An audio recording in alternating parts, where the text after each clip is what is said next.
제가 보현행위라는 말을 몰랐는데, 아니, 그 말은 들었지만은, 구체적으로 보현행위 내 문제로,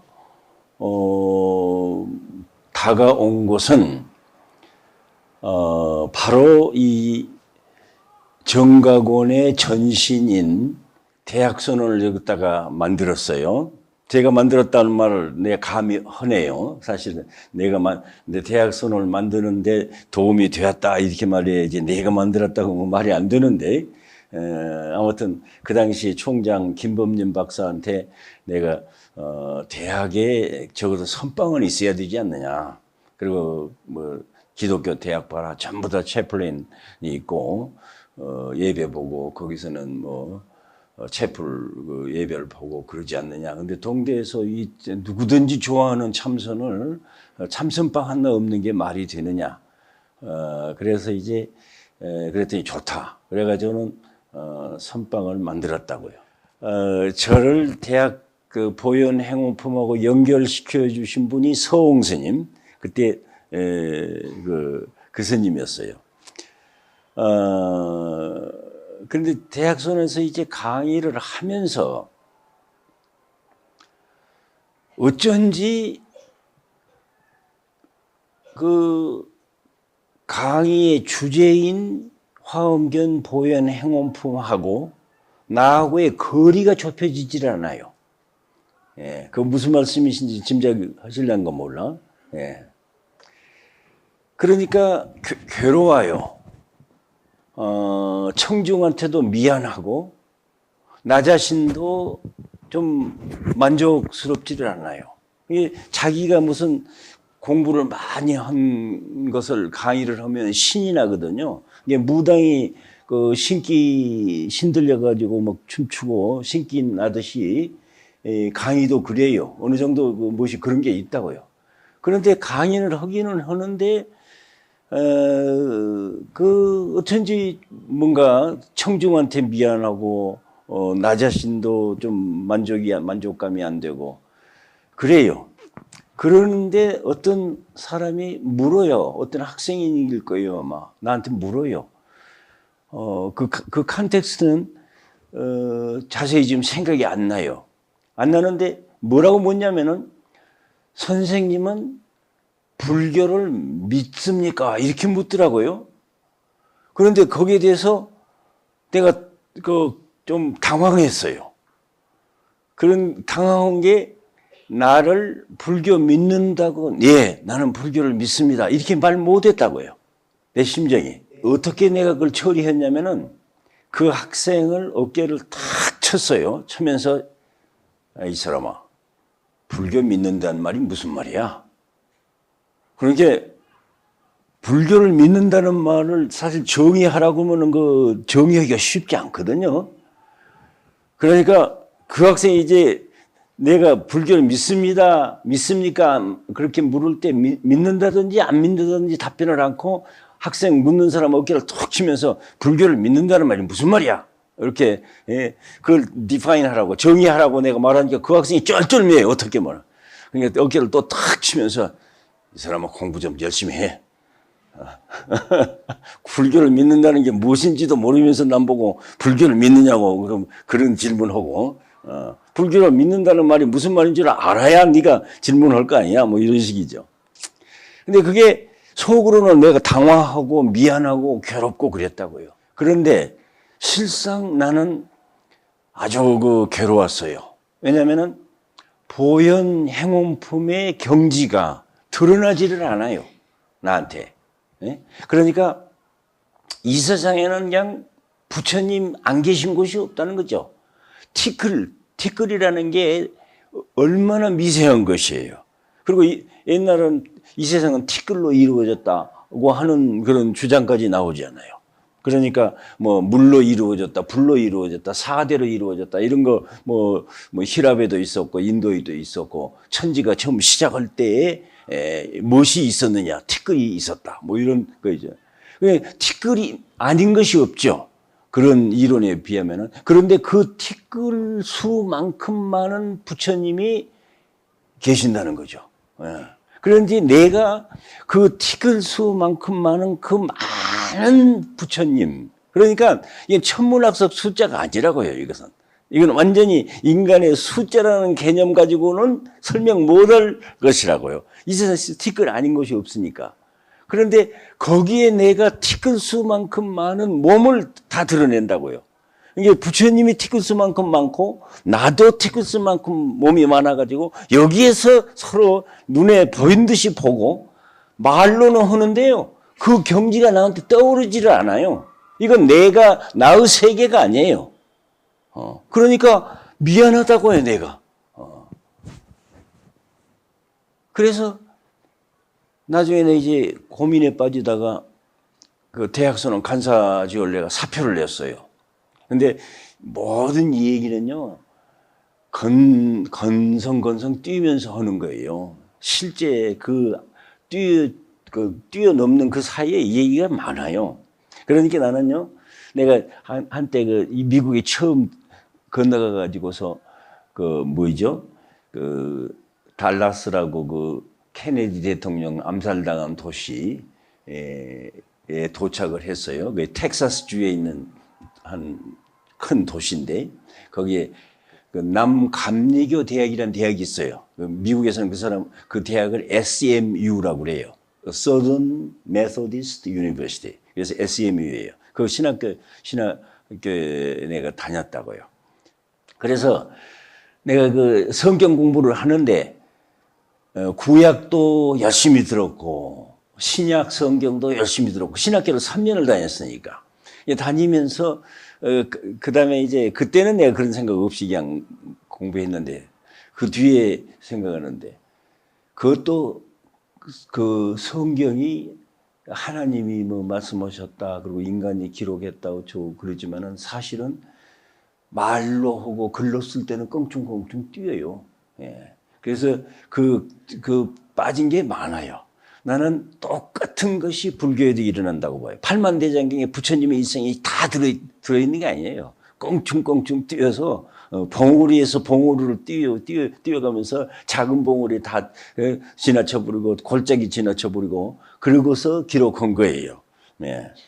그러니까 아무튼 제 얘기도 그래요. 그 대학 선언을 이제 내가 간사를 그만둔 뒤 이면에는 이 얘기들이 많아요. 근데 그 얘기를 다 하기로 하면은 밤새면서 이 얘기를 해도 대학 선언 얘기도 다 못해요. 근데 지금 저는 이제 뭐 통사정 하는 식으로 얘기하겠다고 그러면서도 제 마음속에는 무언가 지금 전달하고 싶은 게 있거든요. 예, 그놈을 전달해야 내가 또 오늘 이 시간이 의미 있는 나에게 시간이 되니까. 그래 이제 그걸 그만둬서 대학선 간사를 그만두고 영동 중화사에 그때 송단 스님이 계셨어요. 그래서 영동 중화사에 들어가서 제가 이제 마음속에 괴로움이 있으니까 그 괴로움을 푸는 방법으로서 육당 최남선 선생이 했듯이 보현행원품을 독성을 했어요. 그래서 아침부터 저녁까지 보현행원품을 그냥 고함을 지르면서 읽었다고요. 근데 성담스님이 워낙 점잖으신 분이에요. 가만 지금 생각해 보면 그 양반이 참선 주장하는 분이고 뭐 독경 내지 뭐 그런 것이지 않는데 일체 나한테 뭐 왜 그러느냐 참선이나 하지 뭐 하느냐 뭐 그런 거 안 해요. 나 가만 놔둬요. 그러면서 나한테 뭐 서비스를 할까 방 주고 밥 주고 또 뭐 여러 가지 잘해주니까 거기서 이제 그런 식으로 아무튼 보현행품을 독성을 하루 내 했어요. 아침 새벽부터 일어나서 밤 늦게까지 막 하루 내 이건 뭐 용맹정진을 했어요. 먹고 화장실 갔다 오고 뭐 세수하고 그것만 빼놓고는 막 읽었다고요. 그랬더니 처음에 이제 화엄경 보현행원품 첫째 줄을 읽으면요. 여러분도 그러시겠지만은 첫째 줄 읽으면 둘째 줄이 안 보이잖아요. 우리 읽는 것이. 그리고 우리가 둘째 줄을 읽으면 첫째 줄은 안 보이잖아요. 보통 그렇죠. 그런데 이것을 한 달쯤을 계속을 했더니요. 첫째 줄을 읽으면서 둘째, 셋째 줄이 다 한 뼈에 들어와요. 그러니까 내 입은 첫째 줄을 읽고 있는데 내 마음은 둘째 줄, 셋째 줄을 전부 다 봐오고 있어요. 그리고 또 내 입이 둘째 줄, 셋째 줄을 읽을 때에 첫째 줄이 보여요. 읽혀져요. 이제 그런 과정을 겪으면서 나중에 어떻게 나오냐면 내 눈이 어느 줄을 보고 있건, 이게 보현흥분이 한 빨리 보통 속도로 읽어도 한 25분 걸리거든요. 예. 그런데 어느 줄을 읽고 있어도 내 마음이 보현행원품 전체 줄을 전부 다 봐요. 일시에. 예. 그러한 체험을 하게 되더라고요. 예. 그러니까 저 일생 중에 가장 처음 있는 일종의 신비체험이라고 이름 붙이면은 조금 너무 다 지나치고 아무튼 인간에게 그런 능력이 있다는 것을 알았어요. 예. 그러니까 지금 이제 나이가 들어서요. 제가 곧 80이 됩니다. 그렇기 때문에 옛날에는 아무것도 안 보고 가는 것처럼 막 달려가도요. 아무데도 부닥치지 않고는 막 그 박쥐가 캄캄한데도 불구하고 천장에도 안 붙이고 벽도 안 붙이고 막 돌아가잖아요. 그러듯이 바쁠 때는 막 뛰고 돌아다니도 하나도 안 부닥쳐요. 근데 지금은요, 어디를 가면은 괜히 책상이 나를 쳐요. 그래서 이놈의 책상이 나를 왜 치나 보여요. 그만큼 이제 그 무엇을 의미하냐면 인간에게는 일일이 구체적으로 다 살피고 계산한 다음에 무엇을 정확하게 나가는 게 아니에요. 그런 인간에게 능력이 있다고요. 그러니까 한참 이럴 때 20대, 30대에는 이럴 때는 막 한 두 가지, 세 가지 일, 막 굉장히 무거운 일거리가 많은 일을 동시에 하잖아요. 동시에 해도 하나도 뭐 요즘처럼 무슨 뭐 차트 만들어 놓고 무슨 뭐 스케줄 만들어 놓고 뭐 몇 시부터 몇 시까지 뭐 그런 거 하나도 없다고. 전부 다 내 머릿속으로 다 한다고요. 그래서 하나도 착오도 없이 20년, 30년 해냈다고요. 네. 그러듯이 인간에게는 책을 읽으면, 많이 읽으면은 자기가 지금 눈이 무엇을 보고 입이 무엇을 어느 줄을 읽고 있든지 상관없이 첫째 줄부터 끝째 줄까지가 전부 다 나한테 들어오는 그런 경험을 해요. 그러자 내 마음이 굉장히 편안해지고 이 우주 전체가 화엄경이에요. 그리고 이 우주 전체가 내 속에 딱 들어와 있는 것 같아요. 그러니까 내가 우주보다 더 큰 것 같아요, 기분이.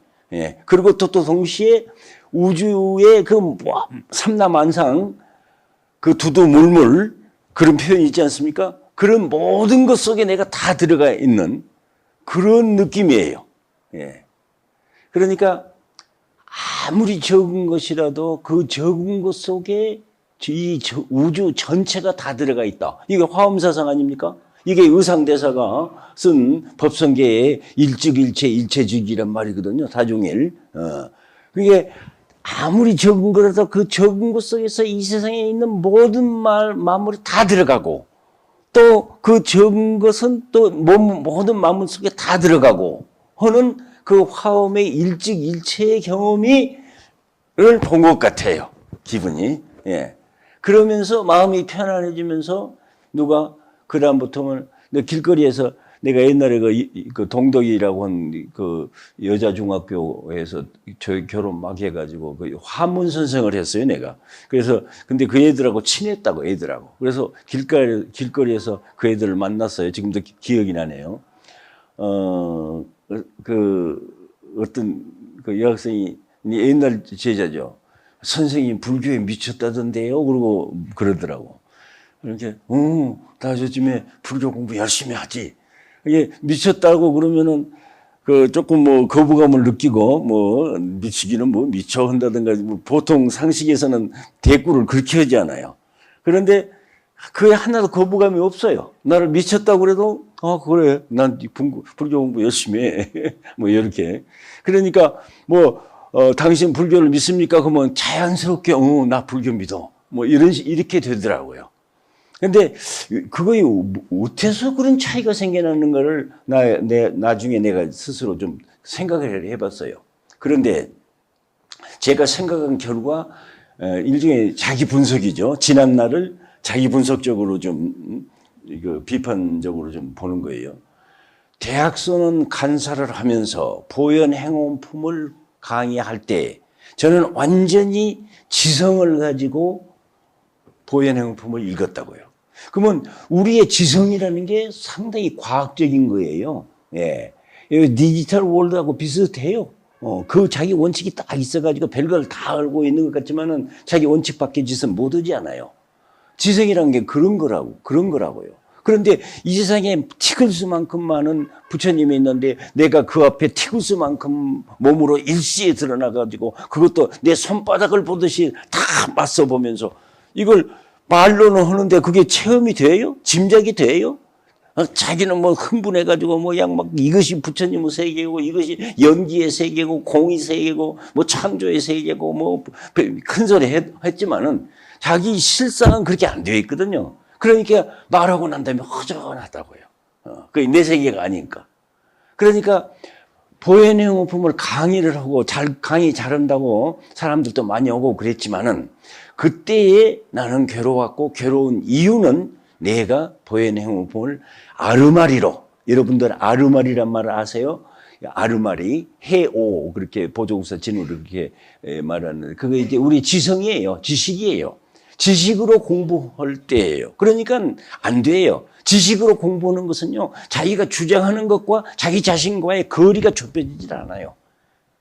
그러니까 아무리 이 나라를 잘 살게 하겠다고 남북 통일을 하겠고 모든 가난한 사람들을 전부 다 내가 평등하게 먹여 살리겠다고 야단해도 그것이 지식으로 하는 이상 그렇게 자기 말하는 것과 자기 자신의 삶이랄지 자기 자신의 세계하고는 거리가 좁혀지지 않습니다. 예.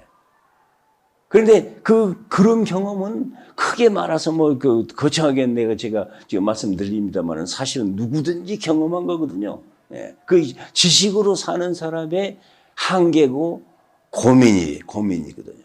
그런데 영동 중화사에 들어가가지고 그렇게 한 달 동안을 막 그렇게 읽었더니 아까 그런 한 줄 어느 줄을 이끌어내가는 경전체가 나한테 드러나 있는 그런 경험을 했다고요. 그런데 그것은 지식의 세계가 아니거든요.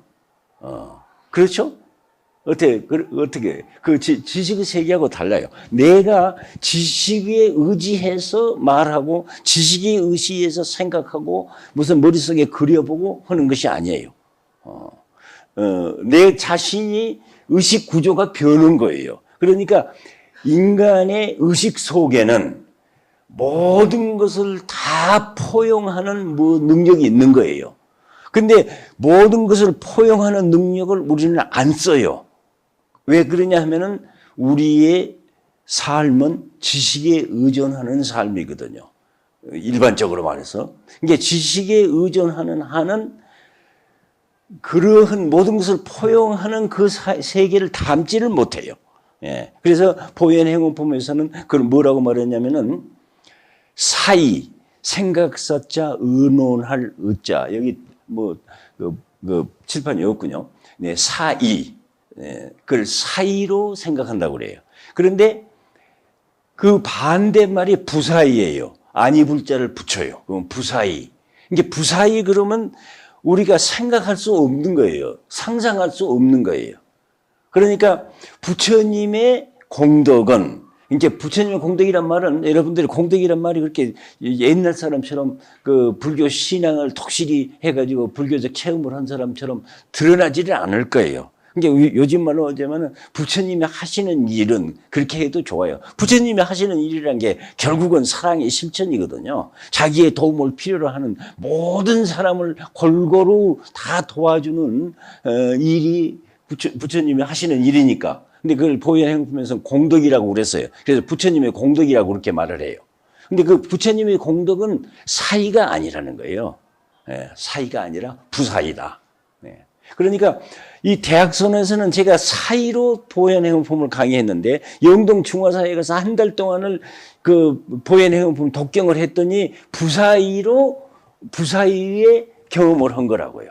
그러니까 부사이의 경험을 하니까 아까 어디에 가서나 마음이 편하고 어떤 질문을 해가나 어디다가 길거리에서 글쎄 옛날에 나한테 배운 학생이 아이고 반갑다 그러더니 참말이 선생님 불교에 미쳤다 그러던데요 뭐 그러더라고. 그러니까 오 그래 다 저 불교 공부 요즘 열심히 하지. 예. 너 말을 어때 옛날에 은사한테 말을 그따구로 하는 법이 어디 있느냐 뭐 그런다든가 또 뭐 딴 생각한 것이 아니라 그러니까 이 대화에 있어서 그 잡담이 필요 없다 그럴까요? 괜히 옆길로 우리들 보면 말이야 친하지 못한 사람과 친한 사람과 차이가 뭐예요? 친하지 못한 사람한테는 괜히 말꼬타리 잡지 않아요. 며느리가 그 시어머니하고 얘기하면서 왜 괜히 말꼬타리 잡지 않아요. 직장에서 뭐 상사하고 그 비서하고 괜히 사이가 나쁠 때 말꼬타리 잡지 않아요. 예. 이 세상에 이런 사람 사는 꼴이 그것이라고요. 그런데 부사이의 경지를 짐작하게 되면은 자기 속에 있는 포용력이 커져요. 그러니까 그것을 불교 철학적으로 말하자면은 인간의 의식이 3단계가 있는데 보통 우리가 일상생활을 할 때 쓰는 의식, 그걸 육식이라고 그러죠. 그리고 잠잘 때 쓰는 의식, 그걸 잠재의식이라고도 하고 불교에서는 뭐 칠식이라고 한다고 하기도 하고 또 그 다음에 죽어도 혹은 기절했을 때는 잠잘 때하고 다르거든요. 근데 기절했을 때도 의식은 있다고요. 그때 일하는 의식을 팔식이라고 그러기도 하고, 칼 융이라는 심리학자, 그 프로이드의 그 제자인가요? 그렇죠. 그 사람의 표현이자면, 뭔가 집단 무의식 그렇게 말하죠. 의식은 보통 개인인데, 이건 개인이 아니라 집단이라. 그리고 의식은 보통 뚜렷한 것인데, 그 뚜렷하다고 하는 그 말 가지고는 이 사람 속에 있는 그 스피리추얼한 거, 그 멘탈한 거, 뭐 consciousness, 뭐 이런 거 안 드러난다는 거예요. 그래서 융이라는 그 심리학자는 collective unconsciousness 이렇게 말했거든요. 이게 완전히 패러독시컬한 뭐랄까 텀이라고요. 예. 그런데 그 집단 무의식, 융으로 말하자면 그게 있다는 거예요, 사람에게는. 근데 그놈을 안 쓰거든요. 그놈 쓸 때가 있어요. 세상에서 그놈 그거 필요로 하지 않는다고요. 그러니까 안 써버리죠. 우리가 지금 이제 그 수학을 배울 때 옛날에 우리는 2는 4, 2, 3은 6 이렇게 해서 전부 다 구구단 다 외웠잖아요. 요즘에 젊은 애들, 학생들 다 컴퓨터 기기가 나오기 때문에 그거 외우지 않는데요. 그 필요하면 그것만 눌러보면 된다고요. 그러면 이제 우리의 능력 속에는 구구단을 외워가지고 쓰는 수학적 능력이 있는데 수학적 능력이 그러니까 오히려 저하된다는 거죠. 이게 수학 방향이 우리가 옛날에 필요했던 수학은 전부 다 기계가 해줘 버리니까 그거 필요 없고 이제 수학 방향이 바꿔졌다. 누가 수학 전공원 친구가 그런 소리를 하던데. 근데 우리의 능력이 있어요. 있는데 그 능력이 있어도 보통 있는 게 아니라는 거예요. 왜냐하면 내 속에 이 우주에 있는 가지가지, 김정일이 사상도 들어있고, 무슨 마오쩌둥도 들어있고, 무슨 아인슈타인도 들어있고, 무슨 오바마도 들어있고, 별것 다 들어있다고요. 그런데 우리는 그거 쓸 필요가 없거든요. 그거 들어와서 못 할 거예요. 그러나 안 쓴다고 해서 없는 것은 아니거든요. 없는 것은 아니에요. 그리고 어떤 상황에서 속에 있는 것이 필요할 때가 있다고. 아까 내가 여기 앞에서 절벽에서 떨어졌다고 그러잖아요. 절벽에서 떨어질 때 거의 몇 초가 안 걸린대요. 예. 내 무게하고 할 때 몇 초가 안 걸린대요. 근데 그때에 내가 한 발이 탁 넘어지니까 몸이 균형을 잃었는데 균형을 잃자마자 큰일 났다 하고서는 왼발을 오른발을 가지고 그 땅바닥 꽉 찼다고요. 그게 생각하는 거 아니에요. 그런데 그러고는 무엇이냐면은 제일 먼저 떠오르는 것이 우리 어머니가 떠오르더라고. 내가 여기서 죽으면 어머니가 큰일 난다. 그리고 어머니 우는 모습이 싹 들어와요, 그때. 그러니까 그 몇 초 동안에 말이죠. 내 일생이 다 들어오고 내 주변에 어머니 아버지가 들어오고 또 뭐 다 들어오더라고요. 그러니까 내 능력 속에는 벌써 그런 게 있는 거예요. 예, 있는데 그 능력이 필요 없거든 일상생활에서는. 예, 그렇게 안 쓰는 거죠. 예. 그러니까 그게 이제 그 화엄경이 부사이 unthinkable, 예? 생각할 수 없는, 예? 이게 그 thinkable 생각할 수 있는 그런 세계하고 우리 생각으로는 도저히 미치지 못하는 세계하고 이 두 개의 세계가 우리 속에 다 있는데 지금은 생각할 수 있는 그 능력만 쓰고 있고 생각할 수 없는 그 능력은 쓸 필요가 없으니까 안 쓴다고요. 예. 안 쓰는데 생각해 보면요. 그 생각할 수 없는 부사이, 그러니까 이제 제가 쉽게 말을 하고 자꾸 말을 이렇게 고치는데 화엄경에 있는 말 그대로 여러분 다 아실 테니까 사이, 부사이 이렇게 좀 통일적으로 내 말을 통일할게요. 부사이, 생각할 수 없는 그 부사의 세계가 그게 우리의 진짜 세계예요, 정말로. 우리 고향이에요.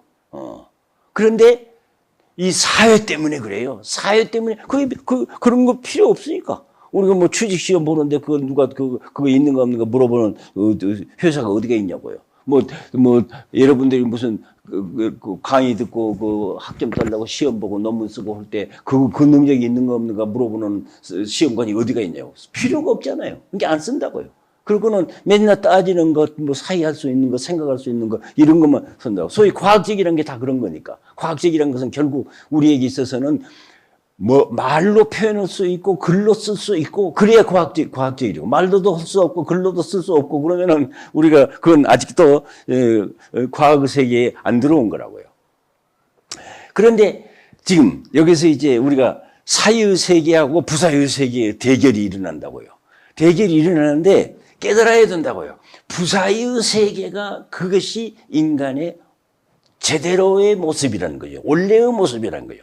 우리를, 이게 되면 죽는 그런 순간이 올 때, 절벽에서 떨어졌다든가, 무슨 죽는 그 어려운 처지에 있을 때, 그래도 나를 살려준 놈은 이 부사의 세계예요. 그 놈이 나를 살려줘요. 사의 세계, 나를 안 살려줘요. 난 조그마한 경험이지만 말이에요. 제가, 박사학위를 UC 버클리라고 아시는지 모르겠어요. 샌프란시스코 옆에 그 캘리포니아 주립대학의 메인 캠퍼스 중에 하나죠. 거기서 박사학위를 했는데 제가 이제 박사학위 그 논문 심사를 받았어요. 그런데 제가 떨어졌어요. 시험에. 그런데 우리 집사람이 그렇게 말해요. 당신은 참 묘하다고. 시험 봐가지고 떨어졌다는 것이 그것이 무슨 장담이라고 사람만 만나면 시험 봤다가 떨어졌다는 소리를 말로 하느냐고. 그래서 내가 그래도 선생질을 오래 해서 말은 좀 할 줄 아는가 봐요. 우리 집사람한테 뭐 이런 거니. 박사학위 시험 봐가지고 떨어졌다는 것이 부끄러워한다면은 그게 어디 제대로 된 사람이냐. 박사학위 떨어진 것 이걸 내가 떨어졌다고 박사학위 시험에 떨어졌다고 할 때는 내한테 그 이상의 큰 힘이 있기 때문에 떨어졌단 말을 하거든요. 근데 그걸 숨기고 그러면 나한테 힘이 없으니까 그걸 숨기는 거라고요. 네. 말 됩니까? 네. 그런데 아무튼 내가 떨어졌는데 그게 왜 떨어졌냐면요. 시험관들이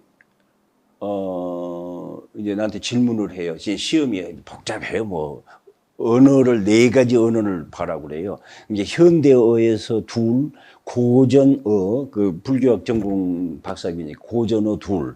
그래서 현대어로서는 그리고 자기 모국어는 안 먹어줘요. 외국어라고 치질 않아요.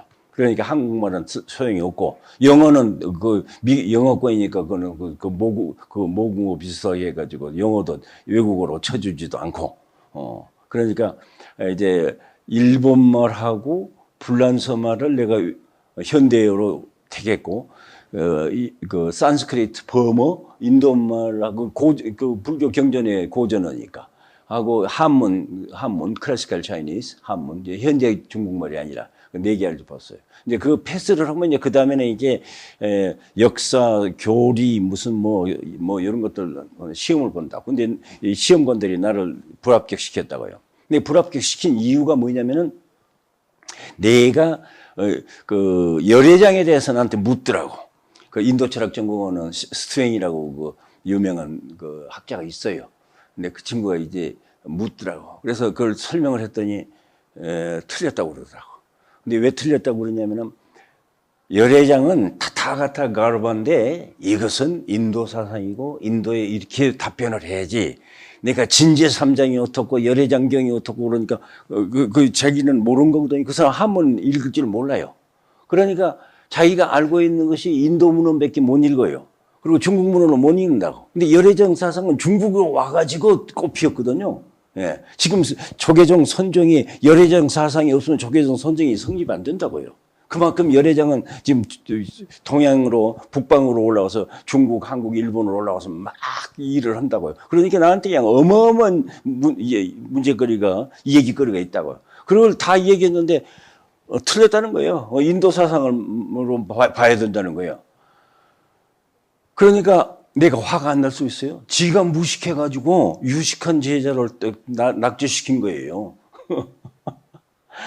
어떻게 화가 나든지 정말로 그냥 막 뭐 좀 쌍소리 좀 할까 씹어 먹고 싶더라고.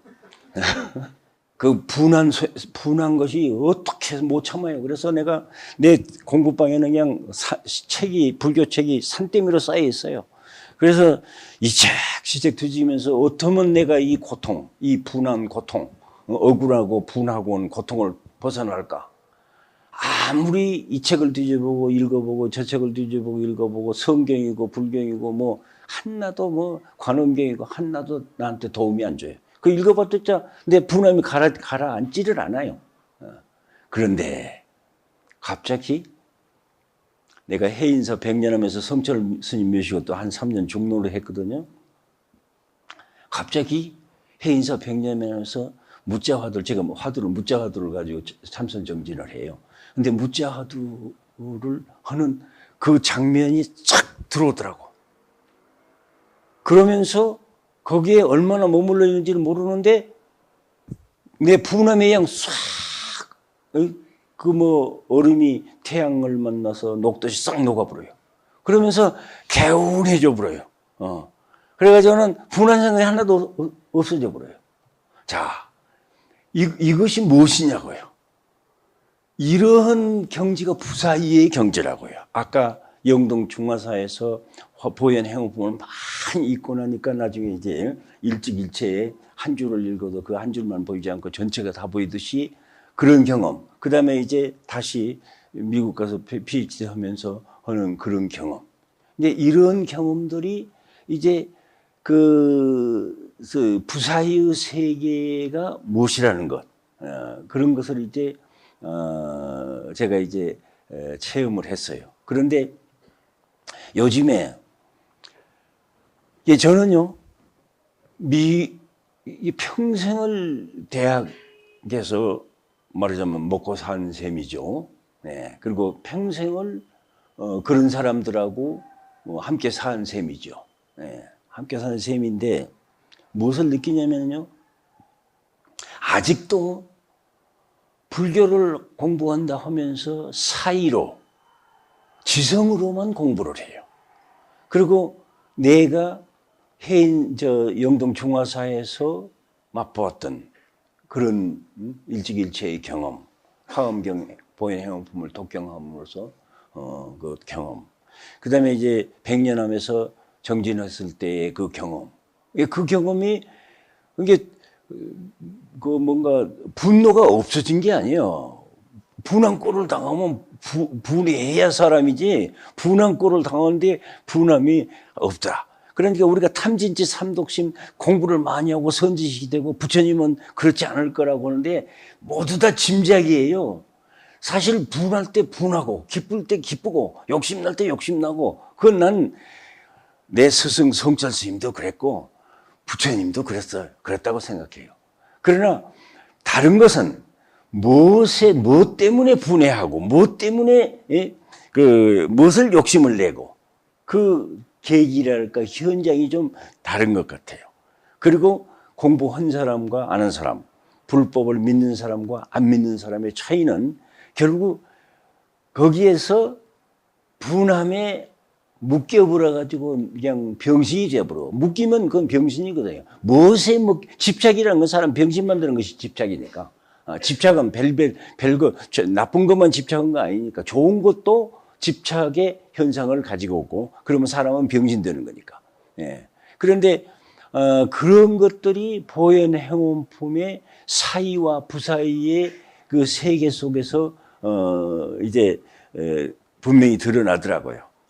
그런데 사실은 어제 여러분들 여기서 거기 오신 분도 계실지 모르지만 어제 여 앞에 이제 김성근 교수가 지금 회장으로 있는 뭔가 한국 불교학회의 연차 회의가 있어가지고 거기에 저보고 이제 키노트 스피치를 해라고 그래서 그 보현형품 그 얘기를 했다고요.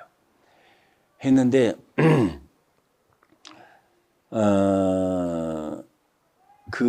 어제 뭡니까 그 연차대회의 주제가 순례예요.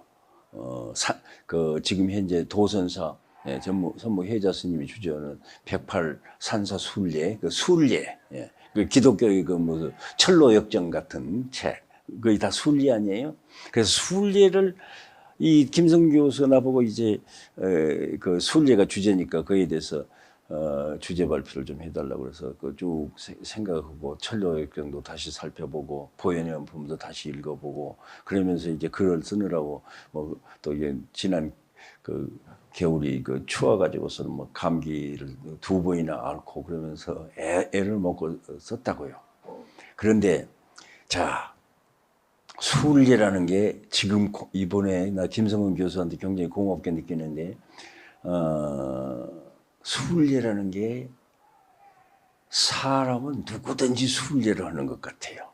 꼭 이 뭐 현장 법사가 경을 구하러 인도에 갔다. 그 순례거든요.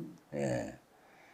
그런데 순례의 그 의미를 가만히 보면요. 저는 그 순례에 대해서 글을 쓰고 나서는 그 결론이 뭐냐면은 인생은 순례다. 이런 그 결론이 내려져요. 그래서 인생은 순례이기 때문에 순례자만, 즉 현장법사 같은 그러한 위대한 승려, 그분들만 순례하는 게 아니에요. 사람은 누구든지 순례를 해요. 불교인도 기독교인도 회교인도 유태인도 공산주의자도 누구든지 있어요. 농촌에 살면서 한 번도 도시는 가본 적도 없고 기차도 타본 적도 없고 비행기도 타본 적도 없고 그런 사람도 순례를 해요. 그게 순례는 무엇이냐면요. 그 성격이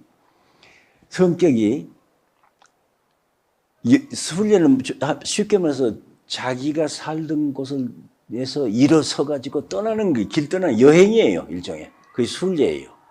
그러니까 자기가 길들여져 있는 좋은 것, 옳은 것 그런 것을 박차고 나가는 것이 순례예요. 예. 자기가 아무리 좋은 진리를 알고 있고 좋은 진리를 믿고 있고 좋은 진리 체험을 했다 하더라도 거기에 머물지 않고 떠나는 거예요. 예. 그것이 순례라고요. 그런데 그런 것을 불교인만 하느냐? 고승들만 하느냐? 종교인들만 하느냐? 아니에요.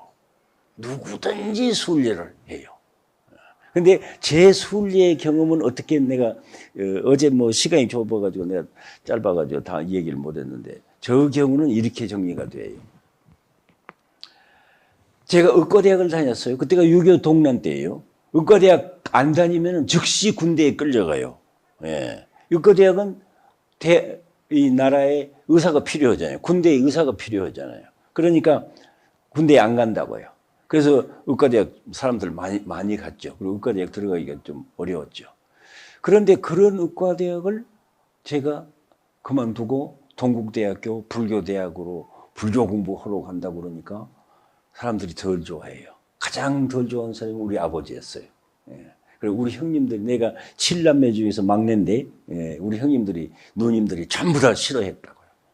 그래도 나는 했다고요. 그래서 내 일생 중에 가장 잘한 것 중에 하나가 의과대학 집어 던져버린 거 제일 잘한 것 같아요. 예. 그리고 내가 불교 공부를 한 것이 제일 잘한 것 같아요. 근데 그것이 순례라고요. 그래서 나는 어제 그랬나? 언제 그랬나? 쓸 때도 참선은 무엇이냐면은 서구에서는 그렇게 가르쳐요. 참선이라는 것은 앉는 거다. 참선한다고 zen 그러죠. 서구 사람들은 zen zen이거든요. 그런데 zen 그러면 sitting이거든요. sitting. 그래서 sit down, sit-down이 아주 그 일종의 트레이드 마크라고요. 슬로건이고 트레이드 마크고 자기 얘기를. 그런데 순례는 달라요. 순례는 앉아있는 사람 보고 스탠드업! 일어서라!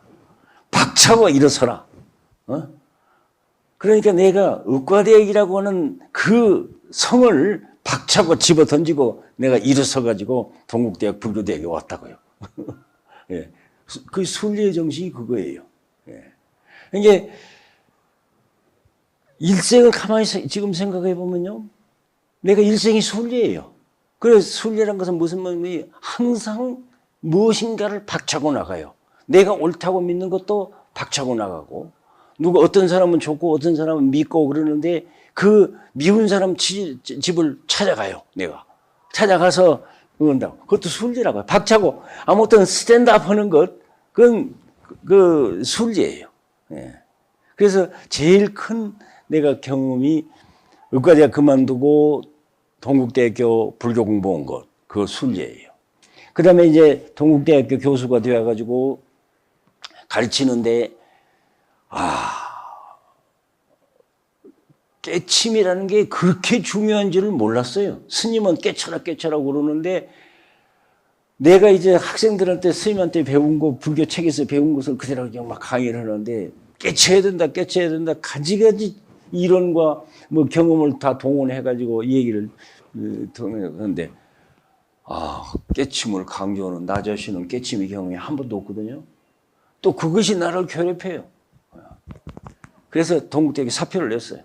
그래가지고 성천 스님 밑에 가서 중론을 그래서 하기로 했다고요. 그것도 순리예요. 박차고 일어나는 거예요. 동대 교수직 박차버리고 중되는 거예요. 그 다음에 이제 미국으로 갔다고요. 미국으로 갔는데 가만히 생각해 보니까 결국 내가 미국에 온 목적은 동양과 서양과의 다리를 놓기 위해서 오는 건데 내가 불교인이고 불교학자인데 결국 다리를 놓으려면은 서양에서 종교로서 가장 지금 막강의 힘을 펼치고 있는 기독교를 알아야 되겠더라고요. 예. 그래서 불교에서 그 동국대학 불교학과 불교대학에서 내가 여기서 부교수하다가 갔는데 뭐 인도 철학과 과장도 내가 했어요. 김성윤 교수 모를 거예요. 네. 근데 그거 박차고 SMU라고 하는 기독교 감리교 신학대학에 들어가 가지고서 이제 학생 노릇을 했다고요. 거기서. 그러니까 그것도 일종의 순례예요. sit down 하지 않고 그저 앉아서 편안하게 앉아서 있는 자리, 나한테 주어진 자리, 그저 앉지 않고 그걸 박차고 내가 간 거예요. 순례라고요. 그러니까 순례의 가장 좋은 말은 It's not sit down. It is stand up. 그것은 앉아라가 아니에요. 그런데 우리는 실상 할 때 누가 까닭없이 분노에 사로잡혀가지고 막 고함을 치고 치려고 할 때, 야, 앉아서 얘기해. 우리 필요하다고요. sit-down이 필요해요. 그런데 저는 20세기가 sit-down의 부디스트 칼처라면, 불교 문화라면 21세기의 부디스트 칼처는, 불교 문화는 이건 스탠드업이에요. 일어서야 돼요. 그래서 보현 정신은 자기가 어디가 있든지 간에 있는 자리에서 안주를 하지 않아요. 박차고 차고 일어서는 거예요. 그래서 이제 그 새로운 세계를 향해서 나아가는 거예요. 그것이 순례예요. 그러니까 말로 설명하면 불교에서는 순례란 말이 있고 경전도 보현 행운품이라는 게 그 선제동자라고 하는 구도자의 순례기거든요. 예, 도를 구하는 그게 뭐 산사순례, 성지순례 그런 지리적인 어떤 명소 성스러운 곳만 찾아가는 것이 순례가 아니에요. 그러니까 자기 마음 속에서 이건 아니라고 생각할 때 그걸 박차고 일어서는 것이 거의 순례의 정신이에요. 예. 그런데 그렇기 때문에 순례는 누구든지 하고 있다. 인생은 순례다. 이제 제가 이제 그렇게 디파인 정의를 내린 것이죠. 자, 보현행원품 읽어서 25분 걸리는데 그 많은 말 가운데 무엇이 가장 중요하냐? 저는 제9 항순중생원이라는 원이 있습니다. 보현행원품 안에 챕터 9 제9장에 항순중생원. 항상 중생을 따라다니겠다. 중생 편을 들겠다. 그런 말이에요. 근데 거기에 목마른 나무의 비유가 나옵니다. 사막에 있는 나무가, 큰 나무가 목이 말라 있어요. 그럴 때에 그 나무에 물을 주면은 그 나무가 다시 되살아나요. 그래서 잎이 피고 꽃이 피고 그 다음에 열매가 맺는다고요. 그래서 이제 그 이제 비유인데, 비유란 것은 항상 그 비유를 사용하는 사람의 목적이 있어요. 메시지가 있어요. 진리가 있다고요. 그러니까 그 진리를 잡아내야 돼요. 비유, 그것만 알고 그 비유를 듣는 사람의 목적을, 메시지를 읽을지 모르면 안 된다고요. 그래서 저는 이제 그 메시지를 딱 잡아내기 위해서 이 세상에 어떤 바보 농부도 나무가 물이 부족해서 시들할 때 자기가 좋아하는 것이 꽃이라고 해서 꽃에다 물 주는 바보 농부가 있어요? 그런 가드너가 있어요? 없죠? 어디다 물을 줘요? 나무의 뿌리에다 주거든요. 자기가 원하는 것은 꽃이고 열매인데 꽃과 열매에 물을 안 주고 눈에 안 보이는 뿌리에다 준다고요. 네. 그게 농부의 지혜라고요. 불교에도 똑같은 일이 벌어져요. 일체 중생이 생사고해에서 죽고 사는 괴로운 바다에서 고통을 받고 산다고요. 목마른 나무하고 똑같아요. 고통받는 것이. 진리의 물은 들어오지 않고 고통을 받고 있다고요. 자, 나무의 경우는 뿌리에 물 주란 말이 얼른 들어와요. 사람의 경우는 뿌리에 물 주라 할 때 그 뿌리가 뭐냐고요. 뿌리가 뭐냐고요. 화엄경 보현행원품 제9 항순중생을 읽어보세요. 그게 답변이 있습니다. 뭐라고 답변했냐면은 보살이건 부처님이건 지혜건 자비건 전부 다 나무로 비하면은 잎이나 꽃이나 열매라는 거죠. 어떤 바보 농부도 잎이나 꽃에 열매에 물 주지 않는다. 눈에 안 보이는 뿌리에 물 준다. 지금 중생이 이렇게 괴로워할 때 중생의 꽃, 중생의 잎, 중생의 열매에다가 물 주는 바보는 있어서는 안 된다는 거예요. 그러면 우리의 사람의 뿌리는 뭐냐?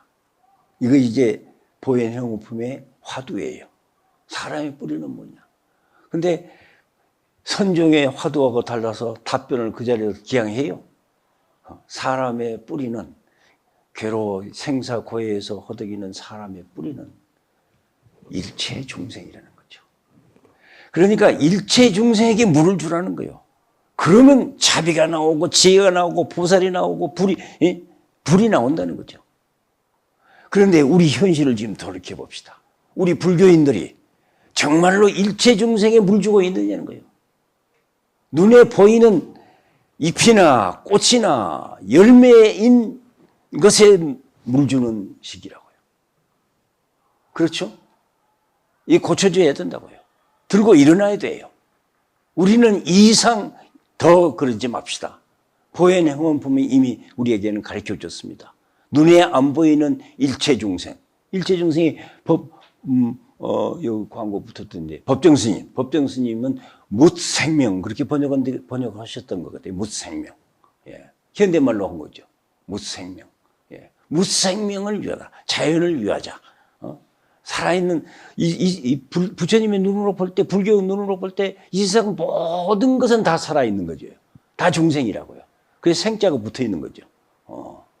그런데 그것을 위하자는 거죠. 그것을 위하는 것이 보살을 위하고 부처님을 위하는 거죠. 그러니까 부처님을 기쁘게 하려면은 부처님한테 물 갖다 주지 말아요. 중생한테 물 주라는 거예요. 그러면 그게 부처님을 위하는 것이고 부처님이 기뻐하시고 부처님이 잘 된다는 거예요. 부처님이 탄생한다는 거예요. 우리 그 길 걸읍시다. 감사합니다.